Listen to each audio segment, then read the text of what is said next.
안녕하세요. 강민영입니다. 오늘 낭독할 9번째 이야기의 제목은 작품 금시조에서 만난 예술혼입니다. 저는 이미지를 형상화한 글이나 정신적인 자극을 주는 글을 좋아하는데, 그 중에 제 안에 끊이지 않는 파장을 일으킨 소설이 있다면 예술관을 주제로 한 이문열의 금시조였습니다. 추사에 의해 집성되고 그 학통을 이은 석담을 스승으로 둔 고죽이 주인공입니다.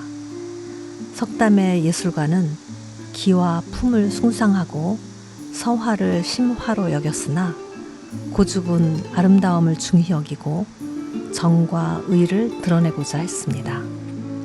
고죽이 죽음을 준비하면서 했던 일은 하나였죠. 그것은 인생 전반에 걸쳐 자기가 쓴 글과 그림을 남김없이 수집하는 일이었습니다. 고죽은 붓을 잡기 시작한 지 얼마 되지 않아 자기 만족에 빠져 주변인들의 인정과 찬사에 안주하게 되었고, 그 마음이 오만에 이르렀을 때 스승 석담은 말할 수 없이 분노했습니다. 고죽은 스승으로부터 외면당해 오랜 굴욕의 시간을 보내게 됩니다. 고죽은 삶의 크고 작은 일들을 겪으면서 작품 활동을 했고, 그런대로 인정받는 작가로서 살아갑니다. 예술가가 지녀야 할 자세와 정신은 그의 생애 끝에 이르러서야 갖게 됩니다. 그의 예술가는 시대의 정치적인 상황과 맞물려 작품에 영향을 미칩니다. 상황만 중시했던 고죽은 스승의 예술관을 이해하지 못했고, 석담은 그런 고죽의 가벼움이 탐탁치 않아서 곁에 두지 않았죠. 생전에 스승과의 화해를 이루지 못한 고죽은 노년에 이르러서야 스승의 뜻을 헤아립니다. 고죽은 거동하기 어려운 상태인데도 매일 화랑가를 돌면서 자신의 작품을 거둬들입니다.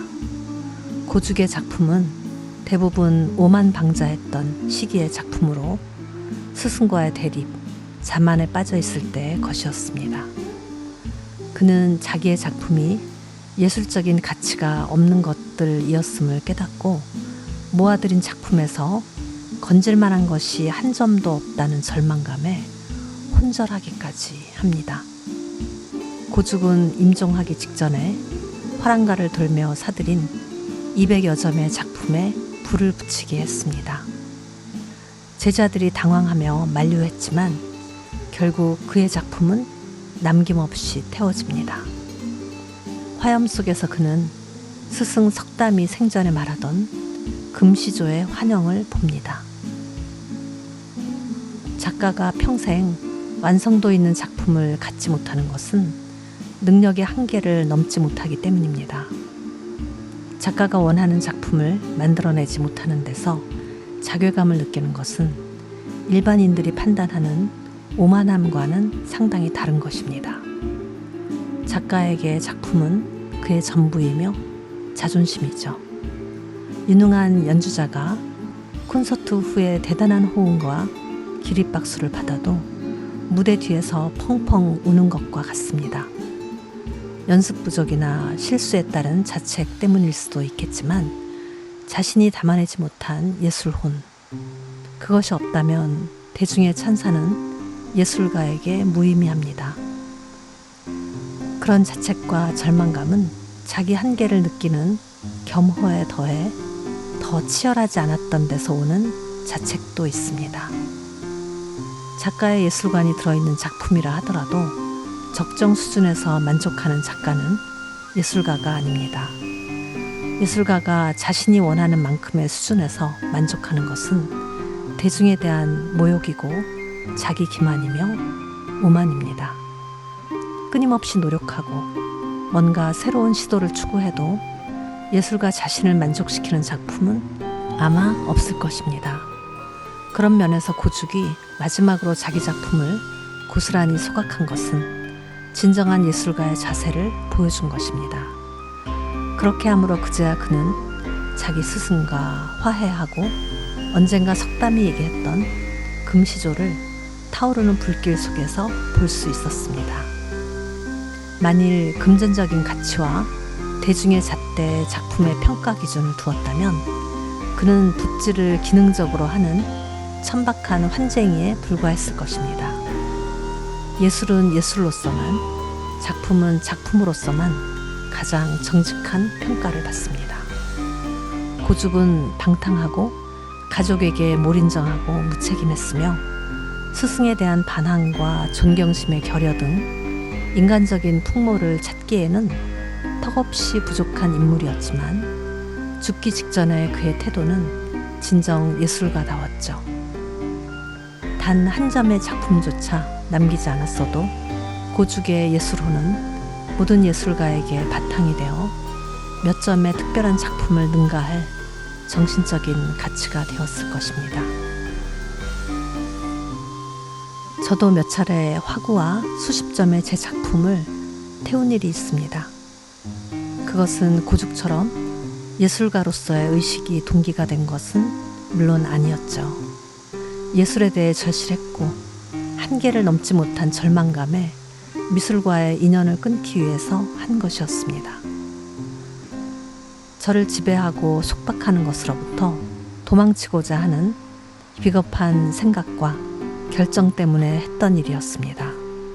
그럼에도 끊지 못한 절실함에 다시 화구를 사기 시작해서 그림을 그렸고 떨어지지 않는 질긴 인연을 끊듯 다시 불살라버리는 과정을 3번 반복한 뒤에야 가까스로 그 덫에서 벗어났습니다.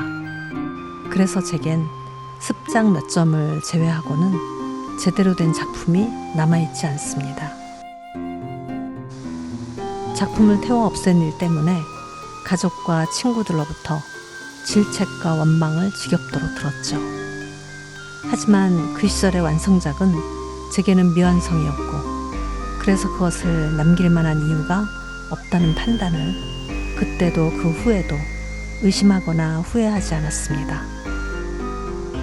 그 후 결혼하고 아이를 낳고 10여 년을 보낸 뒤 방향을 돌려 다시 시작한 조형작품 활동을 10여 년간 더 하기는 했지만 제가 절실히 하고 싶었던 것이 아니라서 전처럼 치열하지 않았습니다.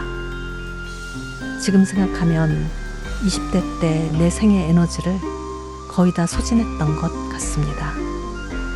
가까운 사람들에게조차 그런 나를 이해시킬 수 없는 간격 때문에 저는 말할 수 없는 고독을 느꼈고 절실히 열망했던 것에서 떨어져 나온 저의 자유는 상실감으로 줄곧 초라해졌죠.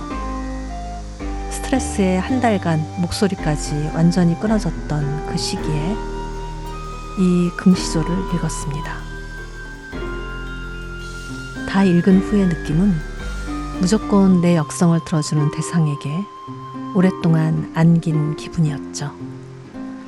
그것이 아마도 문학인에게 숨통을 열어준 첫 번째 기억인 듯 합니다. 오늘 이야기는 어떠셨어요? 다른 것도 그렇겠지만 특히 예술 세계에서 답을 찾아가는 길은 참으로 지루하고도 힘겨운 시간을 거쳐야 합니다. 좌절과 초라함에 자주 엎어지기도 합니다. 그런 과정을 거치면서 더 강해지기도 하겠지만 어찌되었든 저는 아직까지 잘 생존해 있습니다. 이제는 건강하게 살아있는 게 가장 큰 숙제가 된 나이가 되었습니다. 오늘은 여러분들도 건강하게 자신을 잘 지키는 하루가 되길 바랍니다.